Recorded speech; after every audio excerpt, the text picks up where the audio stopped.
तुषार, वो भी इस हालत में? अरे इसकी ये हालत कैसे हो गई जो उसे प्लांट्स बेचने पड़ रहे हैं? तुमसे शादी करने के बाद ना मेरी जिंदगी बर्बाद हो चुकी है। अरे शादी होने से पहले मेरे पापा ने मुझे वार्न किया था कि बेटा इससे शादी मत कर, लेकिन नहीं, मैंने उनकी बिल्कुल भी नहीं सुनी। उन्होंने कहा था कि पछताएगी, और अब वही हो रहा है मेरे साथ। मैं पछता रही हूँ तुमसे शादी करने के बाद। यार मैंने ऐसा भी क्या कर दिया जो तुम्हें पछताना पड़ रहा है? अरे एक कमरे में रहते हैं हम लोग, और जब भी तुम्हारे रिश्तेदार आ जाते हैं ना तो मुझे जाके हॉल में सोना पड़ता है। मेरे पापा के घर में 5 कमरे थे, मेरा कमरा पर्सनल था, कहीं भी आने जाने के लिए मेरे पास कार थी खुद की। लेकिन यहाँ पर मेरी जिंदगी ना एक कमरे के अंदर कैद होके रह गई है। यार मैं ऐसे में कैसे बोल सकता हूँ रिश्तेदारों को बाहर सोने के लिए? साल 6 महीने में रिश्तेदार इक्के दुक्के ही आते हैं हमारे घर में। अब ऐसे में भी मैं उन्हें बाहर सोने के लिए बोल दूँ? अगर तुम एक आधी बार बाहर सो भी गई तो इसमें प्रॉब्लम ही क्या है? अरे ऐसे एडजस्ट करके रहना पड़ता है नहीं। और तुम्हें तो मेरी हालत के बारे में पहले से ही पता था ना, तो अब ऐसे रिएक्ट क्यों कर रही हो? अरे प्यार में अंधी थी तब मैं, मुझे कुछ भी दिखाई नहीं दे रहा था, लेकिन अब ना मुझे सब कुछ दिखाई दे रहा है। अब मैं अपनी जिंदगी ना इस एक कमरे के अंदर नहीं बिता सकती। अच्छा ठीक है, तुम शांत हो जाओ। मैं ये जॉब छोड़ दूंगा और कोशिश करूंगा दूसरी जॉब लेने की। मैं और ज़्यादा पैसे कमाने की कोशिश करूंगा। अरे रहने दो तुषार, तुम कुछ भी कर लो, लेकिन तुम मुझे ना वो जिंदगी नहीं दे सकते जो मेरे माँ बाप ने मुझे दी है। अरे तुम मुझे एक चांस तो दो, मैं सब कुछ ठीक कर दूंगा। तुम गरीब थे और तुम गरीब ही रहोगे, लेकिन मैं अब ना अपना मन बना चुकी हूँ। मुझे तुम्हारे साथ अब और नहीं रहना। मैं जा रही हूँ यहाँ से, मैं अपना सामान पैक कर चुकी हूँ। मैं अपने घर जा रही हूँ और तुम्हें डिवोर्स दूंगी। नहीं देखो, प्लीज़ मुझे माफ़ कर दो। मैं जानता हूँ मुझसे बहुत गलतियाँ हुई हैं, उसके लिए मैं माफ़ी मांगने आया हूँ। प्लीज़ मेरे साथ घर वापस चलो। तुम्हें पता है ना मैं तुम्हारे बिना नहीं रह सकता। देखो तुषार, मैं उस घर में दोबारा वापस नहीं जा सकती। अगर मैं वहाँ गई ना तो मैं वहाँ रह ही नहीं पाऊंगी, मैं पागल हो जाऊंगी वहाँ पर। हाँ मैं तुम्हें कैसे समझाऊँ? देखो हनी प्लीज़ वापस चलो। अच्छा हाँ, मैं तुमसे प्रॉमिस करता हूँ मैं किसी भी रिश्तेदार को ना घर पे वापस नहीं बुलाऊंगा। कोई नहीं आएगा अब। नहीं तुषार, अब तुम्हारे साथ मैं अब और नहीं रह सकती। मुझे तुमसे डिवोर्स चाहिए और साथ में कुछ एलिमनी भी। ठीक है, अगर तुम्हें डाइवोर्स ही चाहिए, तुमने ऐसी लाइफ चूज़ कर ही ली है, तो मैं इसमें क्या ही कर सकता हूँ। दे दूंगा तुम्हें डाइवोर्स, और जो भी तुम्हें एलिमनी अमाउंट चाहिए होगा वो भी मैं दे दूंगा तुम्हें। ठीक है, मैं चलता हूँ।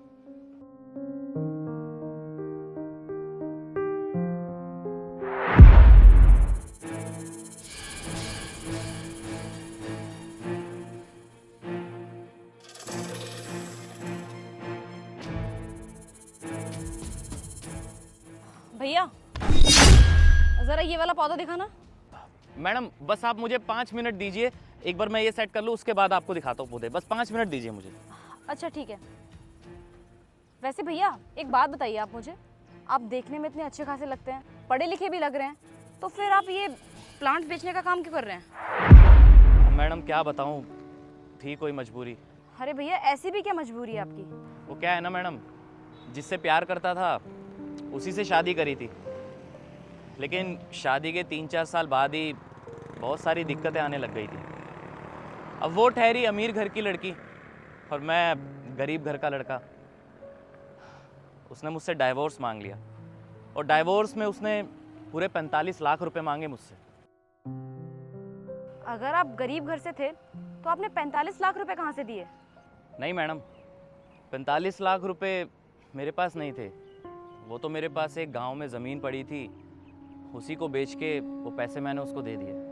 अच्छा, आप पहले भी यही काम करते थे या फिर कोई और काम करते थे? नहीं मैम, पहले मैं ये काम नहीं करता था। अच्छी खासी नौकरी थी मेरे पास, लेकिन उसके जाने के बाद काम में मन ही नहीं लगता था, अकेलापन महसूस होता था। और उसी दौरान मुझे नशों की लत लग गई। नशों की लत ने मेरे पूरे 4 साल बर्बाद कर दिए। ऐसा लग रहा था कि ज़िंदगी ख़त्म सी हो गई है।